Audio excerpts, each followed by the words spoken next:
வருவன யாவையும் வழிநடை போட்டபின் செல்வது தெரிகிறது. இந்த வரவிற்கும் செலவிற்கும் வழிவிட்ட இறைவனின் வழி மட்டும் தொடர்கிறது. அன்பான சிடிஎன் ரசிக பெருமக்களுக்கும் சிடிஎன் சம்பந்தப்பட்ட அனைவருக்கும் பணிவான வணக்கங்கள். ஜோதிடமும் ஆன்மீகமும் என்ற நிகழ்ச்சியின் மூலம் உங்களை சந்திப்பதில் மன மகிழ்ச்சி கொள்கிறேன். செய்யுள் சிம்மாசனம் ஏறுபவன். இது செய்யுளின் பெயர். இச்செய்யுள் புந்தி லக்கினத்தில் நட்பாய் பொருந்தவே பாக்கியத்தில் வந்திடும் கிரகம் உச்சமாக வாக்குடைய நாதன் தந்த கேந்திரத்தில் ஏறத்தரு சிங்கனத்தான் காவான் சிந்திடும் திரவியங்கள் ஆமென செப்பலாமே. சொன்னது செய்யுள். இனி இதன் பொருள். லக்கினத்தில் புந்தி நெட்டிய முதலிய வகைகள் பலம் பெற்றிருக்க 9ஆம் இடத்தில் ஒரு கிரகம் உச்சம் பெற்று நின்றிருக்க 2 குடையவன் கேந்திரஸ்தானங்களில் பலம் பெற்று நின்றிருந்தால் அந்த ஜாதகன் சிம்மாசனம் ஏறுபவனாக விளங்குவான். அவனிடம் அளவுக்கு அதிகமான செல்வங்களும் உண்டு. சொன்னது பார்த்திங்கன்னா செய்யுளுடைய பொருள். கிரகத்தன்மை அப்படிங்கிறத பார்க்குறோன்னா லக்னம் பலம் பெற்றிருக்கிறதா சொல்லியிருக்காங்க. மேலும் பார்த்திங்கன்னா பாக்கியஸ்தானத்தில் ஒரு கிரகம் உச்சம் பெற்றிருக்கிறதா சொல்லியிருக்காங்க. செல்வ சம்பந்தப்பட்ட கிரகமும் பலம் பெறுது அப்படிங்கிற மாதிரி சொல்லியிருக்காங்க.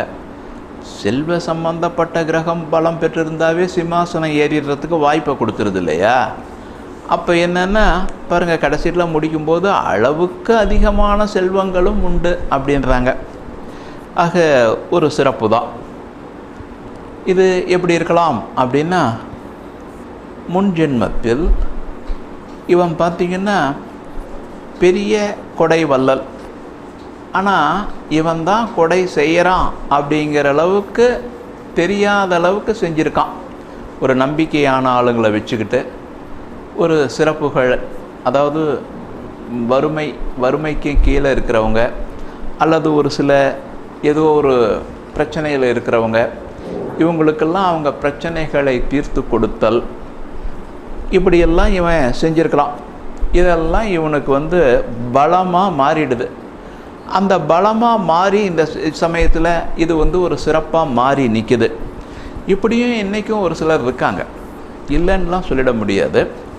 என்ன பார்த்திங்கன்னா, இதில் ஒரு சிலது என்னென்னா, தவறுகள் செய்துட்டு நான் கோயிலில் போய் இதுக்காக முறையிட்டுக்கிறேன் அப்படின்னு சொல்கிறதெல்லாம் ஒரு நன்மையை மாறாது. உண்மையில் நன்மை அப்படிங்கிறது இருந்தால் அடுத்த ஜென்மத்தில் நன்மையாக மாறும்.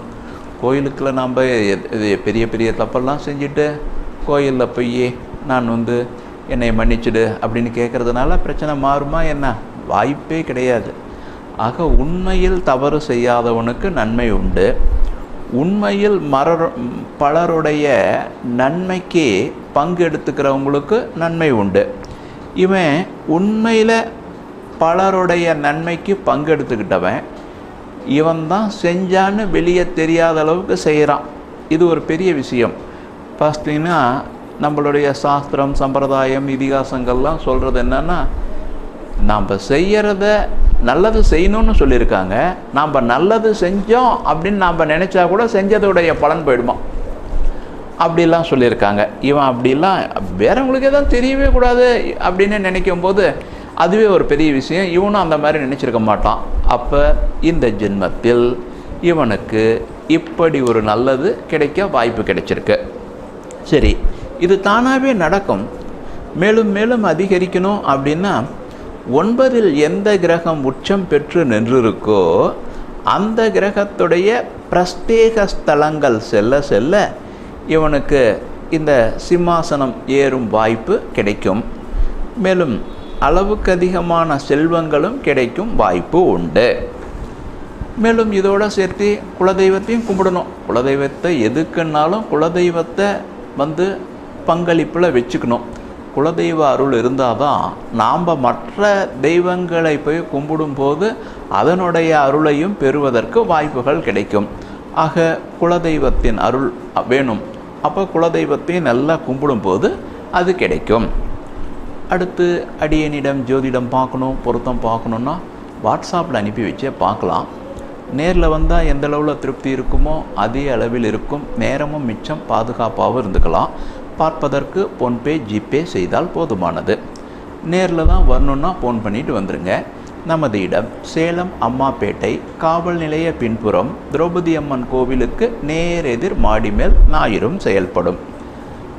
அடுத்து ஷேக்ஸ்பியருக்குரிய வைரவரியில் குடும்பம் என்பது ஒரு ஆடை, அதில் இருவகை நூல்கள் ஊடும் பாவுமாக இருக்கும், ஒன்று நன்மை மற்றொன்று தீமை. அறிந்து சொல்லியிருக்கிறார் போல இருக்கு. மீண்டும் நாளை பார்ப்போம். அனைவரும் வளமும் நலமும் பெற திருப்பதி திருமலை திருவேங்கடவனின் தாமரை பொற்பாதத்தை பணிகிறேன். நன்றி, வணக்கம்.